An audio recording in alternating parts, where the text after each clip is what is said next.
देश की ताकत तीनों है, महान जवान, किसान और जनता महान। मैं बंगाल की चौकीदार। मालदा रैली में ममता बनर्जी का अमित शाह पर सीधा हमला।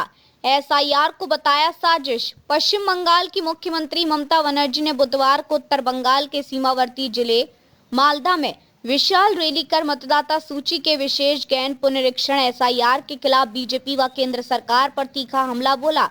रैली के मंच से ममता ने कहा कि एसआईआर मोदी सरकार और खास तौर पर गृह मंत्री अमित शाह की सोची समझी राजनीतिक चाल है, जिसका मकसद 14 साल पुरानी तृणमूल कांग्रेस सरकार को अस्थिर करना है।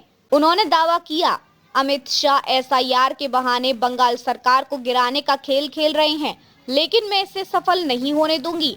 ममता ने कहा कि चुनाव से ठीक पहले मतदाता सूची की समीक्षा बीजेपी की घबराहट और साजिश का संकेत है। उन्होंने कहा कि बीजेपी अपनी ही कब्र खोद रही है।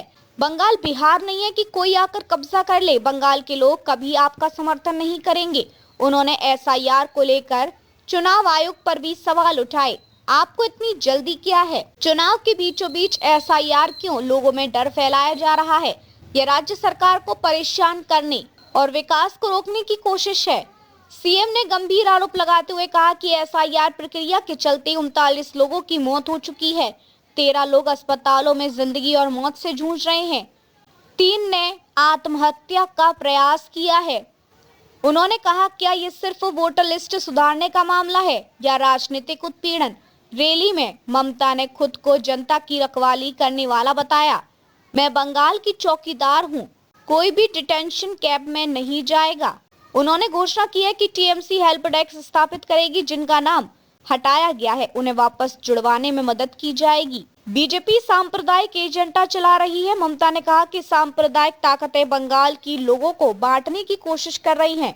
उन्होंने याद दिलाया कि विधानसभा में वक्फ कानून के खिलाफ प्रस्ताव लाया गया। सुप्रीम कोर्ट में मामला भी दायर किया गया और चेतावनी दी कि जब तक मैं हूं, किसी को भी धार्मिक स्थलों को छूने नहीं दूंगी।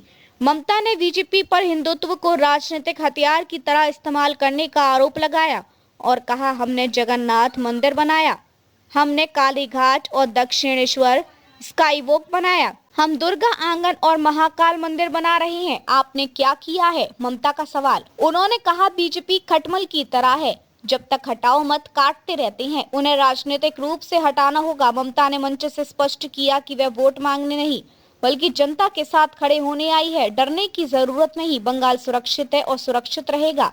गृह मंत्री अमित शाह ने हाल ही में कहा था कि कुछ पार्टियां घुसपैठियों को बचाने की मिशन पर हैं और एसआईआर के तहत चल रहे घुसपैठिया हटाओ अभियान का विरोध कर रही हैं। शाह ने दावा किया कि घुसपैठ करना लोकतांत्रिक व्यवस्था को भ्रष्ट होने से बचाने के लिए जरूरी है। देखते रहिए changing future TV. Like, share और सब्सक्राइब करना ना भूलें। देश, दुनिया और भविष्य की सबसे बड़ी खबरों के लिए।